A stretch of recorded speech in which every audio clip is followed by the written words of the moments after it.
think it's So gonna now be phenomenal. we shift over to the players that are available, and a name has come up, and there's a lot of mixed feelings on it. So I think we got to talk about Patrick Laine for a moment. We definitely have to. And we've exhausted the Nichas and Zegras conversations, as has a lot of fan bases and stuff. So, or a lot of fans surrounding the Canadiens. But I do think Patrick Laine is an interesting one.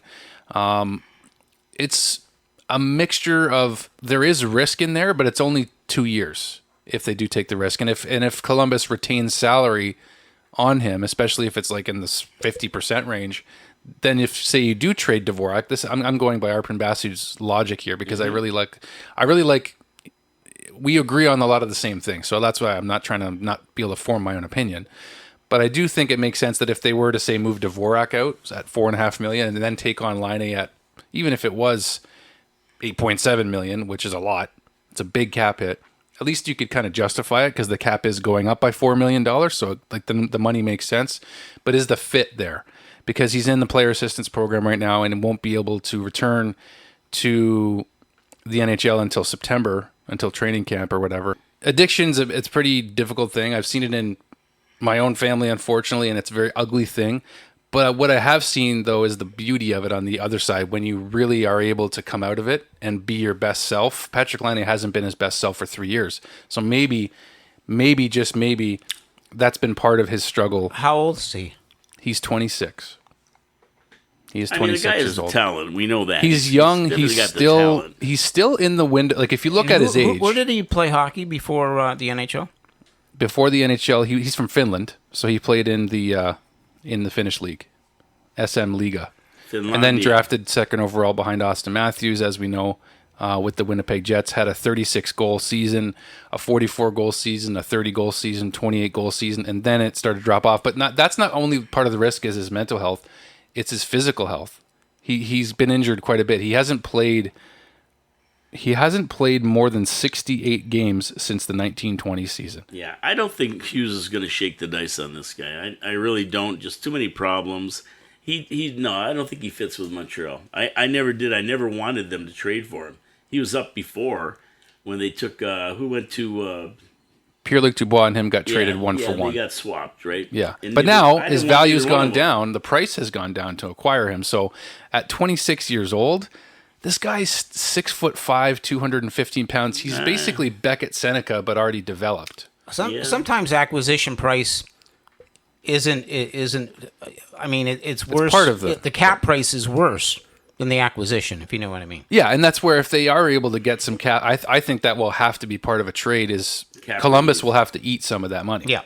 So if they don't, then it's off the table. I think for me, maybe. So I he don't know. played in Finland. That's where Reinbacher played, right? He played in Switzerland. Switzerland. Yeah. So, I mean, he obviously is going to need somebody constantly to be there for him. So, do you have anybody in the system who is capable of doing that? Like a buddy, you mean? Like to keep him Yes, accountable? Absolutely. Nick Suzuki. Well, Nick Suzuki brought in Logan Mayu when he had made his mistake overseas and brought him in, and they seem to have. He seems to be a different person than he was when he was 17 years old. I mean, So, and that makes sense. And so, I mean, we know there's a guy who played quarterback for Green Bay who had a bit of a problem at one point. And a lot of it comes sometimes from pain. So, pain management. So, you will manage your pain with, substance. Yeah. Exactly. And once you find out that that's the wrong way to manage pain, and you're taught, you can actually learn to change your behavior. Mm-hmm. So I believe it could be, but it's only going to be, you're only going to find that out by having a lot of interviews with this guy and trying to find out where his head's at. It's always going to be a chance. But you're taking a chance no matter what. You're taking a chance whoever you draft with. Yeah. I mean, because something could happen. We're still, like we're still waiting to see if Kirby Doc is going to pan out. Yeah, and we don't know yet because he's played 2 seasons for us, but we haven't even been but we haven't been able to actually see what he can do yet. And we're trying to think that he's going to be a second line center, which is a big role to fill. Yeah, with Newhook too. So the beauty of our team is that we have so much depth in prospects and draft picks, et cetera, And player development is where we spend a lot of money and a lot of time. So that's the good thing. So you can take the odd flyer here and there, but they've got to make sense. Taking this guy would definitely be, because he's 26-year-old, makes sense in the fact that we're rebuilding for a 5 to 7 year win of a cup. Okay? If we're taking anybody who's older than that, I'm not interested, because we have older players that we will have to offboard later. But now it comes down to somebody doing some serious interviews with this gentleman.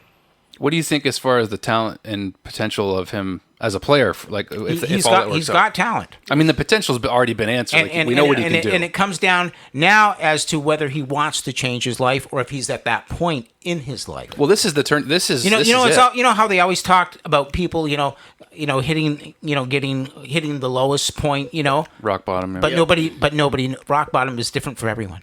Yeah, I think this is probably it for him. Well, to go into the players. We're saying that, but is it? We don't know. We don't know for sure. And that's the problem. We don't know. Yeah, that's the rule. As far as the environment that Patrick Laine would be entering into with the Canadiens, these guys value character, and I think that he's got a lot of good role models to work with. I agree 100%. So I think the environment itself is a great fit, actually. I think it's a wonderful fit because they are all about redeeming players, bringing back out those qualities in players, and as people they value character more than they ever have.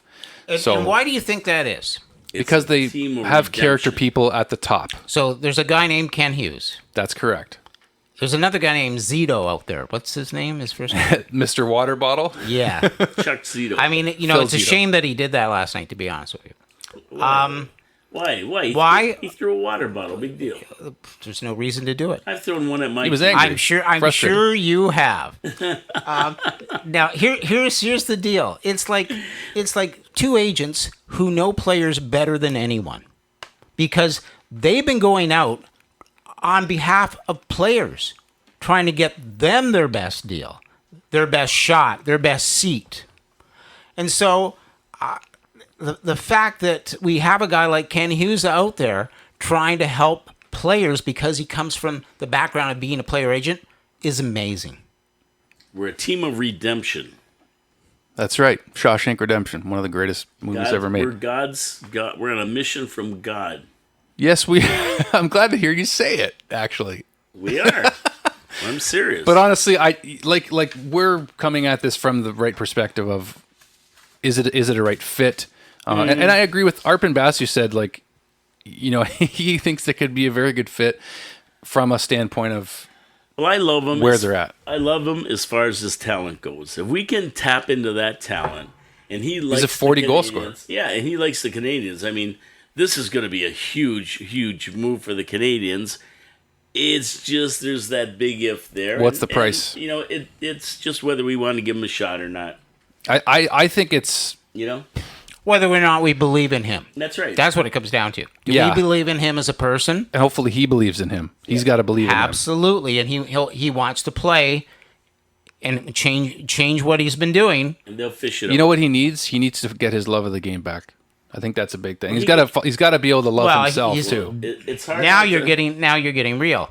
He's got to first love himself and then go forward. And it's hard not to with the Habs. I mean, every time they get out on the ice and Cole Caulfield scores a goal, you'd think it was his first goal in the NHL.